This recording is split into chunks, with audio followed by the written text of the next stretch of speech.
যে অভিযোগ উঠছে যে পার্টি অফিস থেকে বাইকে বাড়ি ফেরার সময় কালো গাড়িতে এসে হামলা এবং এই ঘটনা ঘটার পরই একটি কালো গাড়ির ছবি উঠে এসেছে সিসিটিভি ফুটেজে। সেই ছবি আপনারা দেখতে পাচ্ছেন। এই গাড়ি কার, এই প্রশ্ন কিন্তু ইতিমধ্যেই উঠতে শুরু করেছে। সরাসরি আমাদের প্রতিনিধি শুভেন্দু ভট্টাচার্য আমাদের সঙ্গে রয়েছেন। শুভেন্দু, সেই কালো গাড়ির ছবি সিসিটিভি ফুটেজে যা উঠে এসেছে, এই গাড়ি কার?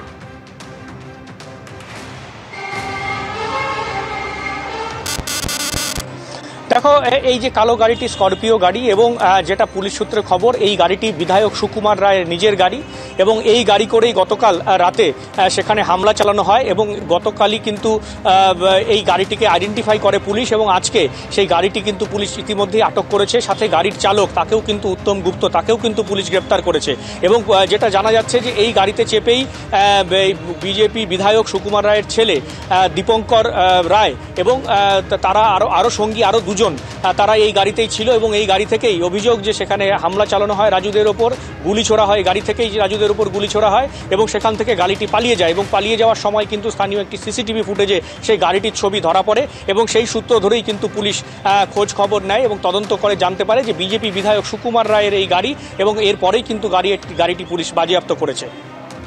শুভেন্দু, তুমি আমাদের সঙ্গে থাকো। সেই কালো গাড়ির ছবি আপনারা দেখতে পাচ্ছেন এবং এই ঘটনা ঘটার পরে কিন্তু কালো গাড়ির প্রসঙ্গ উঠে এসেছে। কারণ যে অভিযোগ উঠেছে যে পার্টি অফিস থেকে বাইকে ফেরার সময় যখন ওই তৃণমূল নেতা বাড়ি ফিরছিলেন তখন এই কালো গাড়িতে এসেই কিন্তু হামলা চালানো হয়। তারপরে যে সিসিটিভি ফুটেজ, সেখানেও কিন্তু সেই কালো গাড়ির ছবি দেখা যাচ্ছে এবং এই কালো গাড়ি কার এবং কেন হামলা চালানো হলো, একাধিক প্রশ্ন কিন্তু এই ঘটনায় উঠতে শুরু করেছে। কোচবিহারে গুলিবিদ্ধ তৃণমূল নেতা ও পঞ্চায়েত সমিতির কর্মাধ্যক্ষ রাজু দে। কোচবিহার উত্তরের বিজেপি বিধায়ক সুকুমার রায়ের ছেলে গ্রেপ্তার। এই মুহূর্তে আমাদের সঙ্গে রয়েছেন কোচবিহার উত্তরের বিজেপি বিধায়ক সুকুমার রায়।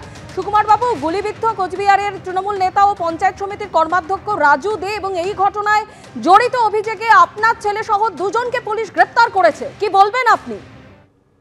এখন সকালবেলা গ্রেপ্তার করছিল আমার বড় ছেলেকে, তারপরে এখন আবার ছেড়ে দিছে।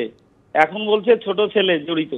আসলে একদম পরিকল্পনা মাফিক এই মানে আমাদের ছেলেকে, আমার ছেলে বা আমাদের কর্মীদের ফাঁসানোর জন্য একদম পরিকল্পনা মাফিক পুলিশ এবং তৃণমূল কংগ্রেস আগাচ্ছে। আমরা কয়েকদিন আগে দেখেছি যে আমার রাজারহাট অঞ্চলে সেইখানে পারিবারিক গন্ডলের মধ্যেও আমাদের 6 জন বিজেপির মন্ডল পদাধিকারী তাদেরকে কেসে জড়িয়ে দেওয়া হয়েছে। আর তারপরে আমরা যে পাল্টা ওইখানে কেস করেছিল তার ওই কেসটা পর্যন্ত হয়নি। আজকে অবশ্য তার জামিন হয়েছে। সেই দিন আমরা দেখেছি, সেই দিন রাস্তা অবরোধ করেছে তৃণমূলের জেলা সভাপতি আসছে, 100 লোক হয়নি। আজকেও তারা একটা পরিকল্পনা মাফিক যে এইখানে থানা ঘেরা, ওইখানে অবরোধ, কিন্তু সেইখানে সাধারণ মানুষ কিন্তু সেইখানে যোগ দেয়নি। সাধারণ মানুষ জানে যে ওরা যেভাবে চক্রান্ত করছে এটা ঠিক না, আর সেই চক্রান্তের জন্য ওদের সঙ্গে কেউ নেই। সাধারণ মানুষ আমাদের সঙ্গে আছে, সাধারণ মানুষ বিজেপির সঙ্গে আছে। তৃণমূল এখানে কোনোদিন জিততে পারেনি, 11 জিততে পারেনি, 16 জিততে পারেনি, 19-এ জিততে পারেনি, 21-এ জিততে পারেনি, 24-এও 18,000 ভোটে এখানে হারা আছে তৃণমূল। সেই জন্য তৃণমূল চক্রান্ত করছে যে এখানে সন্ত্রাস ছাড়া জেতা সম্ভব না। এখানে ভারতীয় জনতা পার্টি শক্তিশালী সংগঠন, সেই জন্য চক্রান্ত করে ভারতীয় জনতা পার্টির কর্মীদের ফাঁসানোর চক্রান্ত করছে। তার বিরুদ্ধে ভারতীয় জনতা পার্টি লড়াই করে যাবে। সুকুমার বাবু, এই ঘটনার পরে পুলিশ একটি কালো গাড়ি বাজেয়াপ্ত করেছে, সেই গাড়ি কি আপনার? কালো স্করপিও কালকে 3টে নিয়ে আসছিল থানায়, কিন্তু আজকে আমার গাড়িটা রাতারাতি ঠিক হয়ে গেল যে না, এটা এমএলএর গাড়ি। কালো স্করপিও আমার বাদে আর কুচবিহারে কালো স্করপিও নেই।